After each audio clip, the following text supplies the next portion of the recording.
Hey fellow gamers, Chatty Sisa here. Let's talk a bit about sci-fi and, by extension, sci-fi games, which actually remember that space is a dangerous, silent, hostile, and not exactly forgiving environment. Two upcoming game titles, Exodus from Archetype Entertainment and The Expanse Osiris Reborn from Owlcat Games, are trying to keep things grounded in real physics, and that already makes them stand out for me. Each approaches realism a bit differently. One leans more into time dilation, the other dives deep into how humans adapt to low gravity and limited resources. And that's exactly why I'm looking forward so much to play both.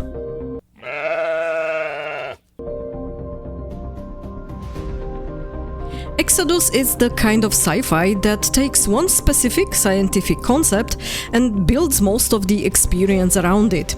In this case, it's time dilation.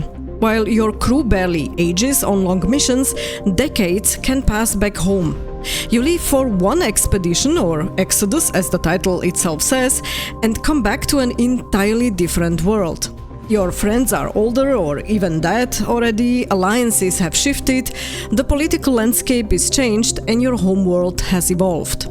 It's a simple idea, but if done right, it can add weight to every decision you make out there.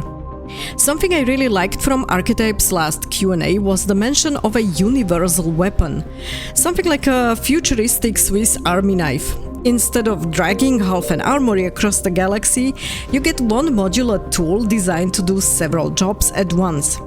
What is a traveler's Swiss Army knife? It's kind of the same notion of like how could you sort of have this level of utility if you're traveling in space? So there's a bunch of cool ideas, and I think when you play the game, you'll sort of see how that manifests. But probably one of the coolest ones that I think we came up was the recycler.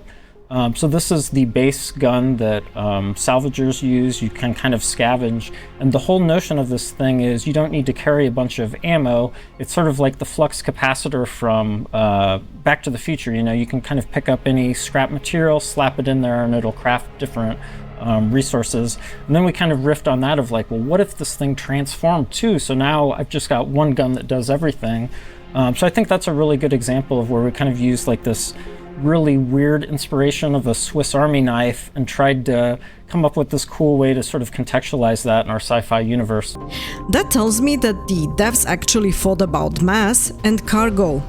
Transporting weight across space isn't cheap, and the world building reflects that. Our home base Leiden sounds like the point we'll be returning to between expeditions. But when we go out, the official site says we'll be visiting uncharted and often hostile worlds. What I didn't find anywhere yet is how they plan to handle food supplies or restocking during long trips. Will this kind of resource management matter in the game, or is it just part of the story setup?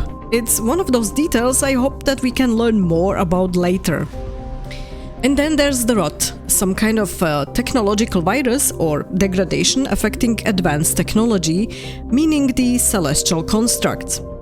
It's an interesting idea, but while Exodus uses scientific principles as its backbone, it's here where it starts to feel more soft sci-fi, leaning towards a space opera mystery. Nothing wrong with that. For example, Mass Effect handled this perfectly well. It's just a slightly different type of sci-fi than The Expanse Osiris Reborn, which takes a more grounded path. In Owlcat's game, and true to the franchise's lore setting, the outer space here isn't loud for cinematic effect. It's realistically quiet. In a vacuum, while you're moving outside of your ship, you don't hear gunfire or the engines and so on. The only sound you get is what travels through your suit or the ship's hull. That alone changes how the whole scene feels. Instead of dramatic, noisy explosions, you get your own breathing, your tools, and faint vibrations. The game devs chose very muted sounds, as we could see in their latest vid.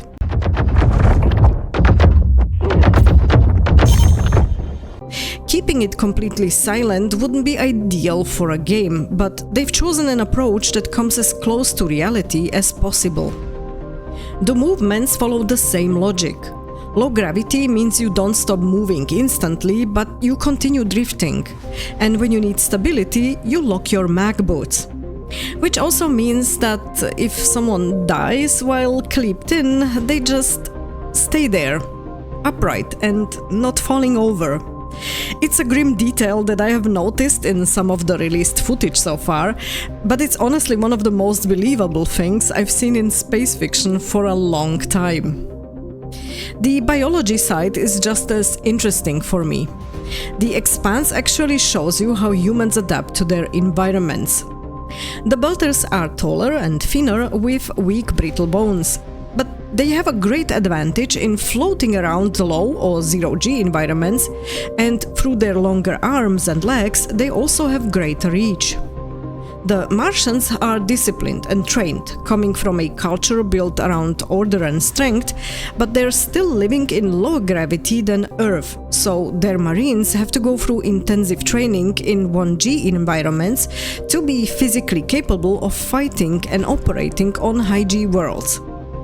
And the Earthers have heavier bodies and stronger bone density than the rest, but are in general shorter and slower in space, so we can see here exactly what long-term gravity differences would result in. It's the kind of detail that many games skip because it's not flashy or interesting enough, but it makes the world really feel lived in and, most importantly, believable for the player. Food and taste have also already been mentioned. After months of recycled air and nutrient packs, the crews crave spices like treasure. Fresh food grown in the belt through hydroponics is very valuable and the supply isn't infinite. You eat what the system can produce. Compared to Exodus with its long-distance expeditions, the Expanse operates in a smaller playground within the solar system, where resupply is at least more realistic. Comparing the game to Exodus, Osiris Reborn provides us with more hard sci-fi game mechanics, at least from what we've heard and seen so far, and it gives us a slightly different overall tone. What makes grounded sci-fi interesting for me is that it respects the limitations. If you need oxygen, you have to bring it, or have a way of producing it. If you push off a surface, you will drift until something stops you. The famous Newton's first law of motion. If food has to be grown somewhere, you have to rely upon whatever your particular system can produce. These things don't have to be complicated, but they have to make sense. When games handle physics and world logic properly, the setting becomes easier to believe. It makes the universe feel functional instead of, let's say, magical, and it naturally leads to better decision-making inside the story for the player. I enjoy when the characters act within the rules that actually matter, not because realism is everything, we're still talking here about games, but because it gives important context to the player's choices in an RPG. These two games approach that idea differently. Exodus with a mix of science and the unknown, Osiris Reborn with a more practical hard sci-fi base, and that variety is what caught my attention. What I'm hoping for now is that both studios stick to their own strengths without dismissing the things they've already established. If Exodus wants to lean into the big cosmic mystery and time dilation angle, that's fantastic, and I'd like to see that concept actually affecting gameplay and story choices consistently. If each kilogram or pound of cargo matters in the lore, it would be interesting to see that reflected somewhere in our Exoduses, and not just in a background text somewhere. There are still a few things that I'm curious about. For example, as mentioned briefly before, how will long-range travel handle food and supplies? Will we have to plan ahead and prepare for missions, or is it going to be more of a story detail? And what about radiation? Realistically, it's a constant threat outside a planet's magnetic shield, but nobody has touched that topic yet. In Osiris Reborn, I'm interested whether resource scarcity and supply chains will play a bigger role later on. We know hydroponics and belt-grown food exist, which makes sense inside one solar system. But how far will they take the concept? Will downtime, rationing, or production limitations influence the gameplay in any way? Or is it mostly something we'll feel in the world building rather than directly in the game mechanics? Either approach can work, it just depends on what tone they want to keep. And then there are the little things sci-fi nerds like me always wonder about, like astronauts who often describe that their spacesuits have a distinct smell after a spacewalk mission. And they say it's something between burnt metal, welding fumes, and steak. Would a game ever bother using details like that, at least in a mention or a dialogue here and there? Probably not, but it would be fun if it did. The real question is though, in a sci-fi game, how much science do players actually want? And where does fiction become more fun than strict realism? Both games are approaching sci-fi from different angles. Exodus is more speculative, more mysterious, and more what if.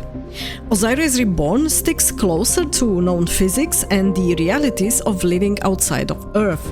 And I'm really excited we're getting both. We also know that Exodus is getting a new trailer at the Game Awards in December, so I'll definitely be watching to see what they show next. If there's enough new info to talk about, I may revisit the topic again here on the channel.